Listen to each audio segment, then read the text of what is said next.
guys, Courtney Adams here with Gather with Purpose and Adams School of Awesome Sauce teacher. So I wanted to hop on and share a little bit of some homeschool help, whether you're new to homeschooling or isolation schooling, as a lot of us are calling it now that we've all been kind of thrown into homeschooling.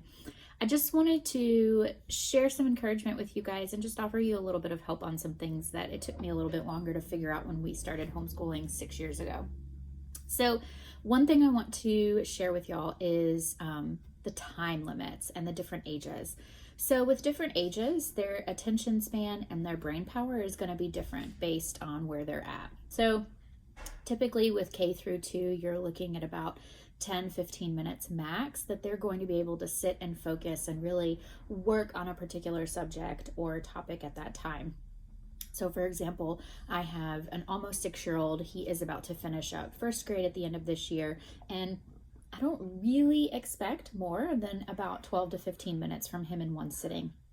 So what that looks like is that he does whatever we're working on for about 12 to 15 minutes, and then I let him have a break for about 10 minutes. And I always want to make sure that it's something creative and that he can get his energy out, or he can go outside and soak up some vitamin D if it's not raining, or even if he just wants to go look at a book or play with some toys, whatever that case is, he's got about 10 minutes to do that, and then he can come back and continue to work on that subject, or we go on to the next thing. I just kind of take it one thing at a time with him as far as his age goes. And y'all, I mean, he is getting everything done that he needs to get done. He is learning a ton. He's motivated. He doesn't get bogged down. He is truly soaking in what he's learning because I'm allowing his brain to rest and recharge after the allotted time that his brain can handle. The next age range is about 3 to 5th grade.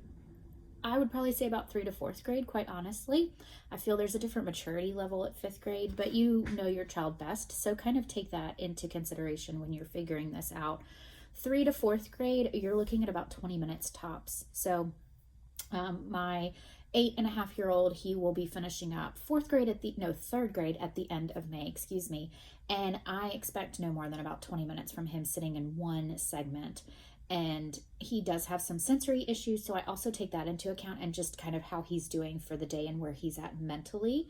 But like I said, he does his work for about 20 minutes max, and then I let him go and have a break and he can go do what he knows he needs to do to kind of just recharge his brain and give it a little bit of a break and a rest.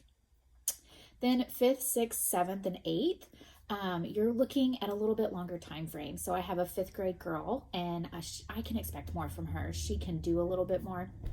And so I expect about 25 minutes from her at most. And like I said, she does her work for 25 minutes, and then she gets a little bit of a break, and then she'll come back and either finish where she's at, or if we have already moved on to a different topic and subject in our schedule for the day, then she can just come back to that tomorrow and finish it up and start there. So it's not a huge deal that she doesn't complete all of that particular subject at that time. So this has really helped me kind of notice from them a little bit more where they're at mentally and emotionally for the day. It helps them.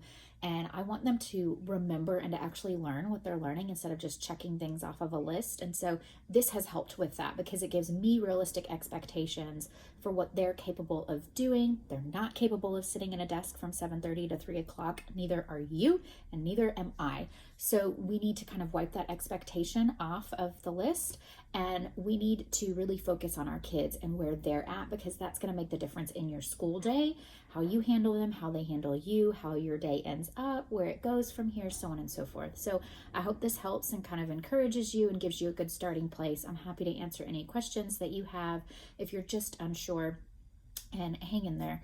It'll all be okay. It'll all work out, and we'll all get through this. And remember that everybody is in the same boat, so you're not alone, which always encourages me.